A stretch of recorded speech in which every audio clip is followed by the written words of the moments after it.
کہ ایک تاریخ میں بڑا عجیب واقعہ ہے کہ ایک شاعر تھا قیس، ایک ہے امرؤ القیس، وہ الگ ہے۔ یہ جو ہے یہ بیچارہ بادشاہ ناراض ہو گیا۔ بادشاہ ایسے ہوتے ہیں نا کہ کبھی دعاؤں سے ناراض ہو جاتے ہیں، گالیوں سے خوش ہو جاتے ہیں، اسی لیے تو بادشاہ کہتے ہیں ان کو، جی بادشاہ ہونا۔ تو وہ ناراض ہو گیا اللہ کا بندہ، اب وہ پریشان کہ میں کیا کروں۔ آخر بہرحال اس نے بڑی کوشش کی لیکن بادشاہ راضی نہ ہوا، اس نے حکم دے دیا کہ اس کو پھانسی دے دی جائے۔ جب اس کو پکڑ کے پھانسی کے لیے لے جا رہے تھے تو قاعدہ ہے نا کہ اس سے پوچھا جاتا ہے بھی تمہاری کوئی وصیت ہو؟ اور نے کہا یار میں کیا وصیت کروں، میری 2 لڑکیاں ہیں فلاں دیہات میں رہتی ہیں، اور تو میرا کوئی ہے نہیں، نہ میری کوئی جائیداد ہے، نہ میرا کوئی بینک بیلنس ہے کہ میں وصیت کروں۔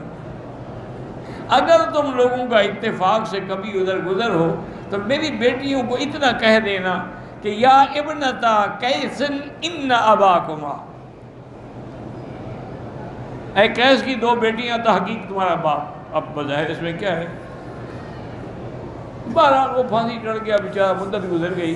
اتفاق سے وہ سپاہی جو تھے نا پھانسی دینے والے، وہ اس گاؤں سے گزرے سفر میں، ان کو خیال آ گیا،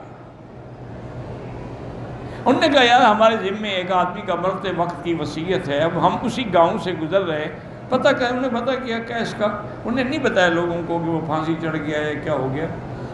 انہوں نے کہا اس کی بیٹیاں ہیں، انہوں نے کہا ہاں جی اس کی بیٹیاں ہیں، لیکن وہ تو بیچاری بکریاں چرانے کے لیے گئی ہیں۔ تو وہ دونوں جو تھے نا جی وہ بھی وہیں چل پڑے۔ انہوں نے کہا کتنا دور؟ انہوں نے کہا یہ سامنے کھیت ہے وہاں بکریاں چراتی ہیں۔ وہاں گئے، انہوں نے آپس میں مشورہ کیا بھی لڑکیاں ہیں بیچاری، ان کو بھی نہیں بتانا کہ تمہارا باپ پھانسی چڑھ گیا ہے، خام خواہ رو رو کے ہلاک ہو جائیں گے، ہمیں ضرورت ہی کیا ہے اس بات بتانے کی۔ انہوں نے جا کے سلام کیا، انہوں نے کہا کہ ہم فلاں شہر سے آئے ہیں اور ہمیں تمہارے والد ملے تھے قیس۔ انہوں نے کہا کوئی پیغام دیا تھا؟ انہوں نے کہا ہاں پیغام دیا تھا، انہوں نے کہا تھا کہ یا ابنتا قیس ان اباکما۔ اتنی دیر میں ایک لڑکی نے اپنے ساتھ جو خنجر تھا نکالا اور اس کی گردن اڑا دی، دوسرا بھاگ گیا۔ اب ان لڑکیوں کو پکڑا گیا، پھر وہ بادشاہ کے سامنے پیش ہوئے، یہ انہوں نے کہا تم نے ہمارے آدمی کو کیوں قتل کر دیا ہے؟ انہوں نے کہا بادشاہ سلامت آپ ناراض نہ ہوں، ہم نے اپنے باپ کا بدلہ لیا۔